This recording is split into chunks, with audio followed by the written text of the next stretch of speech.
Au nom du Père et du Fils et du Saint-Esprit, Amen. Adolescens tibi dico surge. Adolescent, jeune homme, lève-toi. Je suis sûr que cette phrase a résonné dans plus d'une maison ce matin, dans vos maisons, où il est parfois difficile de se sortir du lit, de sortir aussi nos grands jeunes, pour essayer de les encourager encore à venir à la messe. Comment trouver les mots pour leur parler de Dieu? Comment trouver les mots pour ressusciter leur foi? Aujourd'hui, l'Évangile nous parle de la résurrection d'un jeune adolescent, le fils de la veuve de Naïm.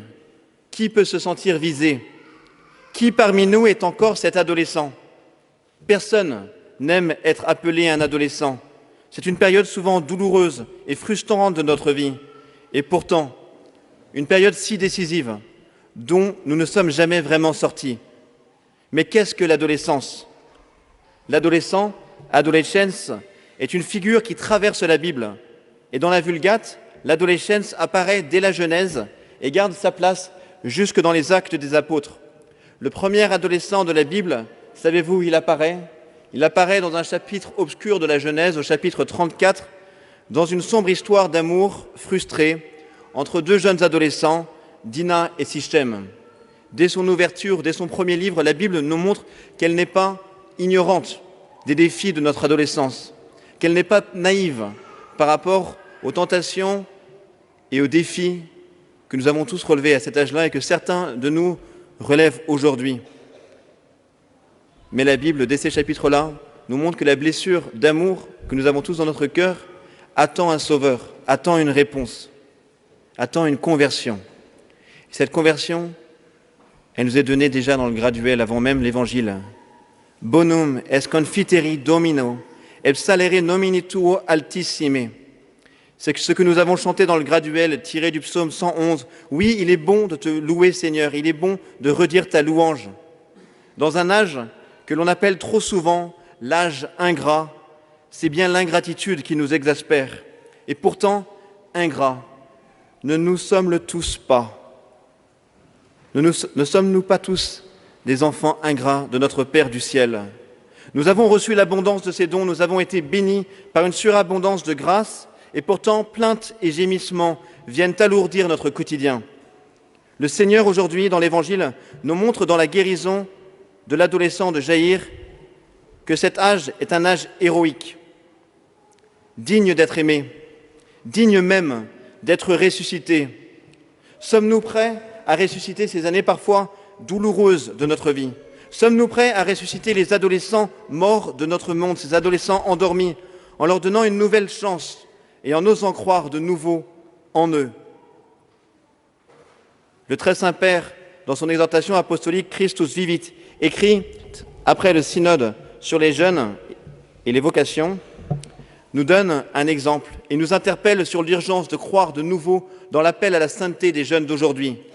L'Église, génération après génération, n'a cessé de proposer aux fidèles des exemples de sainteté, des modèles qui puissent interpeller, inspirer la jeunesse. Aux jeunes du premier millénaire, elle présentait Sainte Agnès ou encore Saint Tarcisius, ce petit saint qui a voulu de sa vie protéger le viatique qu'il devait porter, l'Eucharistie qu'il aimait tant. À la Renaissance, à une époque où les richesses du Nouveau Monde et la décadence de Rome pouvaient éloigner plus d'un jeune de l'Église, c'est Saint Louis de Gonzague, un jeune d'une des plus grandes familles de Rome, qui n'a pas eu le temps de finir son noviciat chez les Jésuites. C'est lui que l'Église a offert un modèle pour rappeler que le bonheur n'est pas dans les biens de ce monde, mais dans la recherche du bonheur éternel. À l'ère industrielle, où les machines commençaient à prendre le pas sur l'homme, c'est Dominique Savio, l'élève de Don Bosco, que l'Église a mis en avant pour sa simplicité et sa candeur, dans un monde de brutes.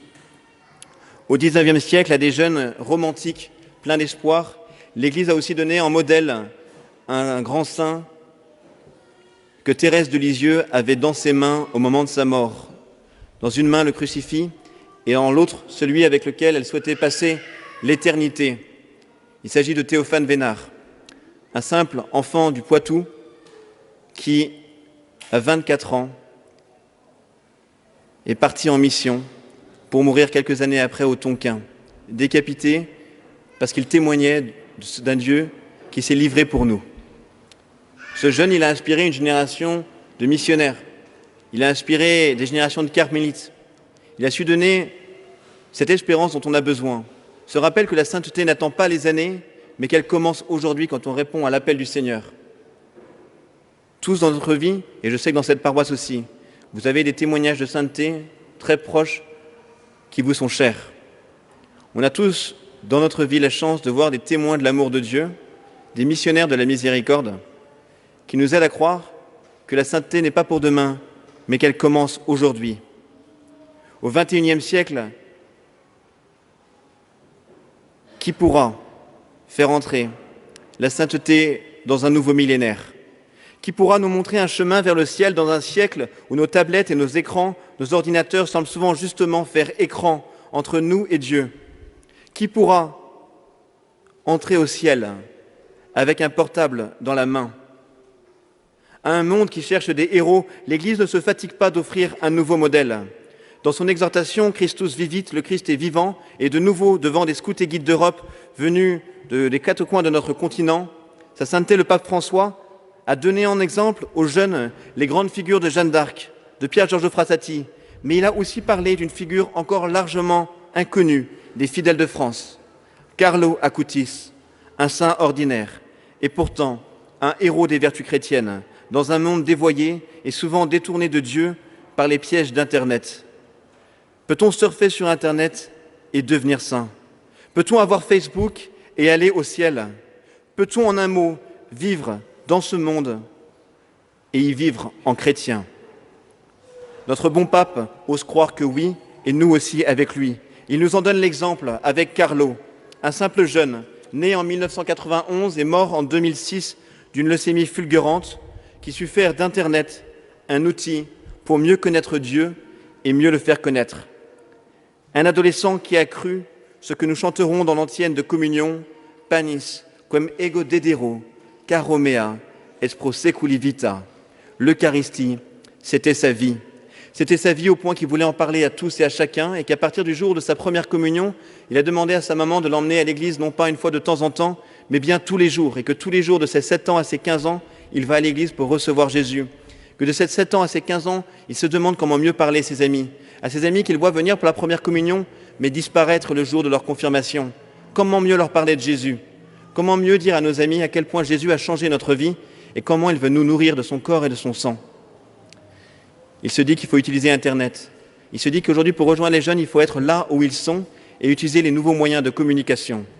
Il va mettre au point une exposition alors qu'il a seulement 13 ans, qui va être exposée peu après sa mort sur la plus grande avenue de Rome et qui, après sa mort, va voyager alors que lui n'est jamais sorti d'Europe. Son exposition va aller de l'Australie à l'Argentine. Il faut imaginer à quel point les paroles d'un petit enfant ont aidé des générations et notre génération à mieux comprendre le grand mystère de l'Eucharistie.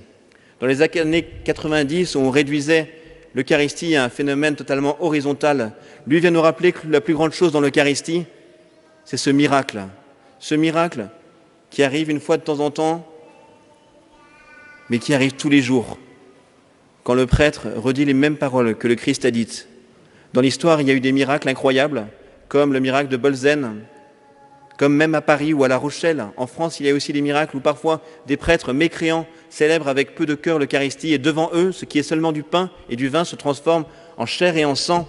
Et c'est extraordinaire, oui, c'est un miracle. Mais ce miracle nous ouvre les yeux sur un miracle beaucoup plus grand et beaucoup plus quotidien, une sainteté beaucoup plus ordinaire, celle de la transsubstantiation.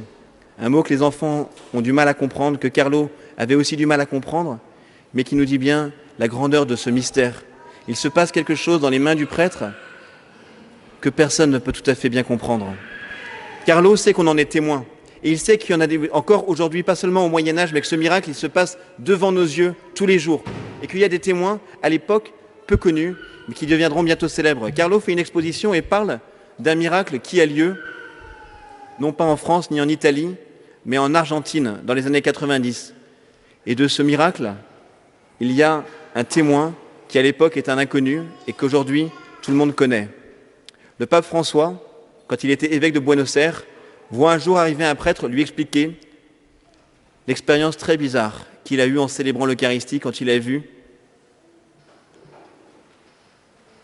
le vin se transformer en sang. Parfois on se demande pourquoi est-ce que notre bon pape est si sérieux quand il célèbre la messe et pourquoi il sourit si peu. Parce qu'il a été témoin d'un grand mystère, parce qu'il a été témoin d'un miracle. Et quand il regarde l'Eucharistie, il ouvre les yeux sur la grandeur d'un grand mystère. Carlo Acutis avait les yeux ouverts sur ce mystère que nous allons maintenant célébrer.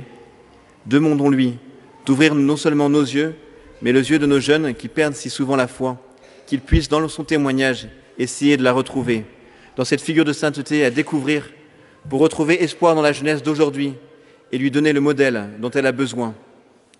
Notre adolescence aujourd'hui est trop souvent endormie, hypnotisée par des écrans dont on sous-estime la puissance, asservie par une société de consommation qui anéantit ses désirs, déstabilisée par une éducation publique qui exalte ses vices et pervertue sa vertu. L'adolescence aujourd'hui est en péril. Elle l'est aussi au Cambodge. Au Cambodge où je partirai dans 2 semaines, où les jeunes errent dans les rues parce que leurs parents les abandonnent. Leurs parents traumatisés par les camps des Khmers rouges, blessés, violés, frappés, parfois homicides malgré eux. Comment peuvent-ils éduquer les enfants si eux-mêmes n'ont pas reçu d'amour ?